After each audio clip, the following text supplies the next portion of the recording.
እናመሰግናለን ስለነበረው ፊልማችሁ ስለነበረው ፊልም ነው በቃ።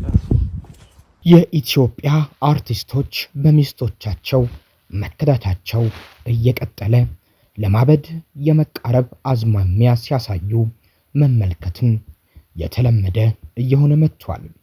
የቴዲ አፍሮን ዘመን ያገነነው ጅብ ቆሟል ከበሬ ኡኡታዬ አፌ እንዳታስበላኝ ባለመናገሬ የተሰኘውን ተወዳጅ ሙዚቃ ያቀናበረው ዳዊት ጥላሁን ሚስቱ ጅብ ሆናብኛለች ኡኡም እያስባለችኝ ነው በማለት የሚስቱንና የሱን ፎቶ ወደ ቆሻሻ መጣያ እየወረወረ ወፈፍ እያደረገው ጭምር ታይቷል። የድራማ ጊዜ እያመሰገንን ቆሻሻ መጣያችን ነው።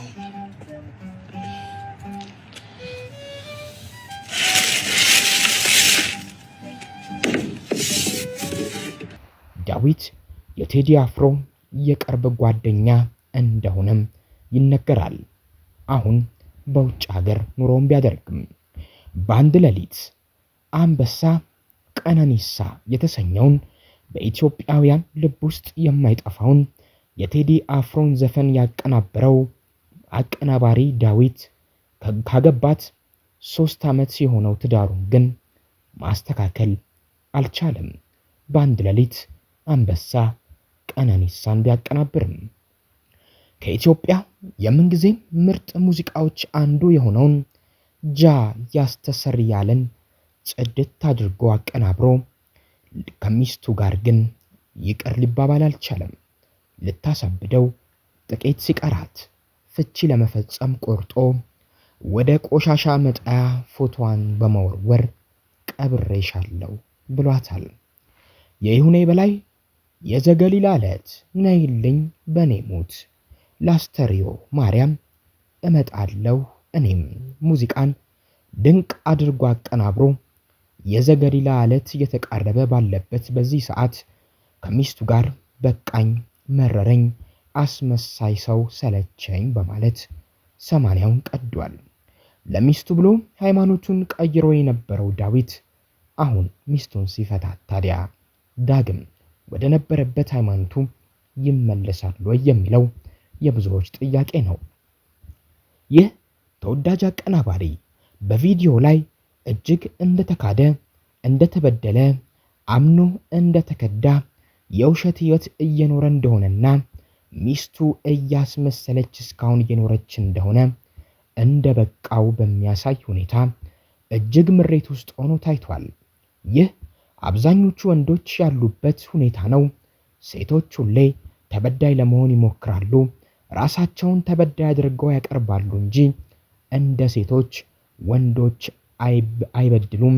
ሴቶች በዳይ ናቸው፣ ነገር ግን እያስመሰሉ ራሳቸውን እንደ ተበዳይ ያሳያሉ አስብሏል።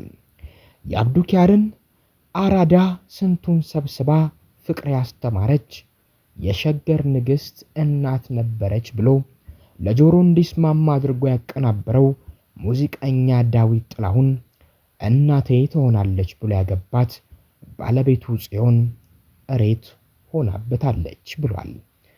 ደቦት እንስራ ውጣ ኮበሌ ሰማኝ በለው አስቴር አወቀ ተመቸሽ ወይ ከኔ ስለራቅሽ ምን አይነቷ ጨካኝ ነሽ አለማየሁ ሄርፖ አንበሳ ቀነኒሳ ቀዳሜ ገበያ አረ ብዙ ጎሳይ ቴዲ አፍሮ ይሁኔ በላይ አስቴር ሰማኝ ዳዊት ያላቀናበረለት ሙዚቀኛ የለም።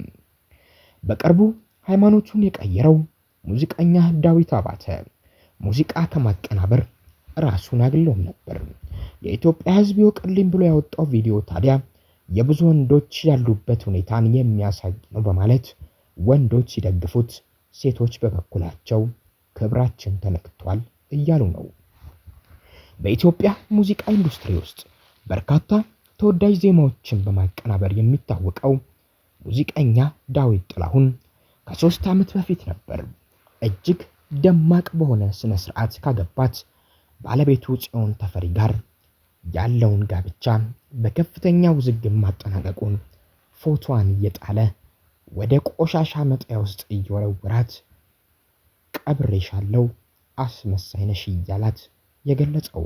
ድራማ ሰዎች አይደለንምና ቀጣለ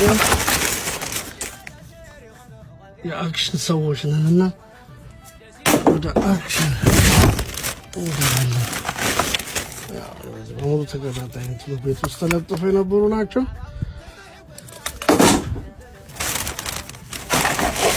ያረግን እንሸኛለን።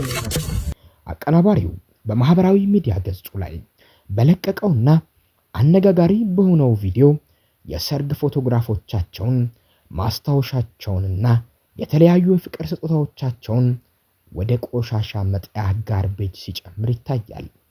ዳዊት በቪዲዮ ላይ በሚሰማው ግልጽ ንግግሩ ትዳሩን ወይም አብሮነቱ ድራማና ፊልም ሲል ገልጾታል።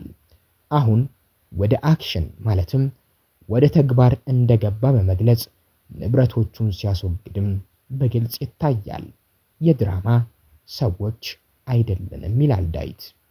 በቪዲዮ ላይ ዳዊት የሰርግ ፎቶዎቹንና በላያቸው ላይ you are my life አንቺ ህይወቴ ነሽ የሚሉ ጽሑፎች ያረፈባቸውን የፍቅር ጊዜ ስጦታዎችን እየያዘ ሲናገር የነበረውን ጊዜ እንደ መድረክ ትወና ወይም ድራማ ሲቆጥረው እንደነበር ይገልጻል።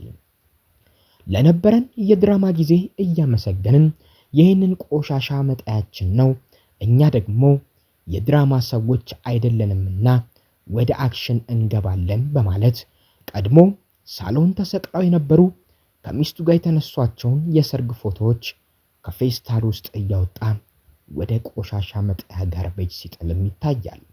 ዳዊት በንግግሩ ውስጥ የተጠቀመው ከባድ ንጽጽር የሰዎችን መለወጥ የተመለከተ ነው። ይህ ደግሞ በበርካታ የፍቅርና የትዳር ህይወቶች ውስጥ እየተከሰተ ያለና ብዙ ህይወቶችን እያለያየ ያለ ጉዳይ ነው። ወጣቶች ፍቅር ጀምረው ጥቂት ወራትን እፍ ብለው ከከነፉ በኋላ መሰለቻቸት መጥቶ የባህሪና የጸባይ ለውጥ ማስተናገድ ይጀምራሉ።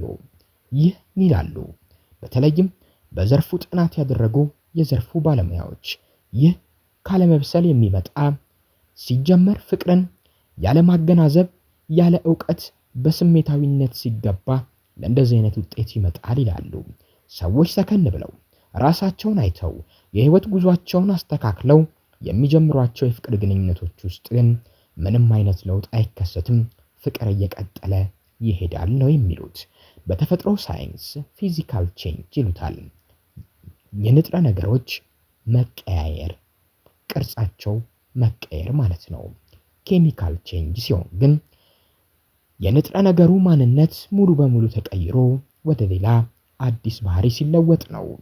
አዲስ ፍቅረኛሞች፣ አዲስ ባለትዳሮች ጊዜ ይሰጣጣሉ።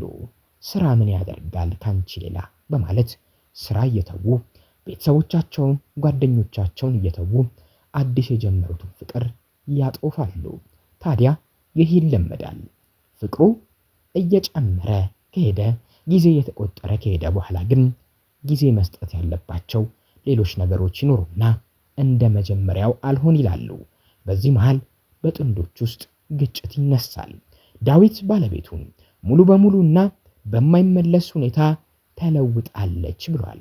የሰው ልጅ በፊዚካል ሳይሆን እኛ እንደምናውቀው የሰው ልጅ የሚለወጠው በፊዚካል ቼንጅ ነው። የሰው ልጅ ኬሚካል ቼንጅ ይለወጣል ማለት ግን በሚገርም ሁኔታ በድንቅ ድራማ ስላሳያችሁን እያመሰገንን መቃብራችሁን እዚህ ፈጽመናል ብሏታል ሚስቱን። የድርጊትና ንግግር ጥንዶቹ በከባድ አለመስማማት ውስጥ እንዳለፉና ዳዊትም ይህንን ታግሶ መቆየት እንዳቃተው የመጨረሻ ደረጃ ላይም ጭምር እንደደረሰበት ያሳየነው ተብሏል።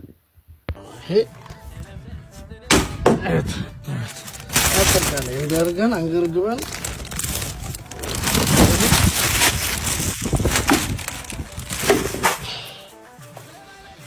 እናመሰግናለን ስለነበረው ፊልማችሁ ስለነበረው ፊልም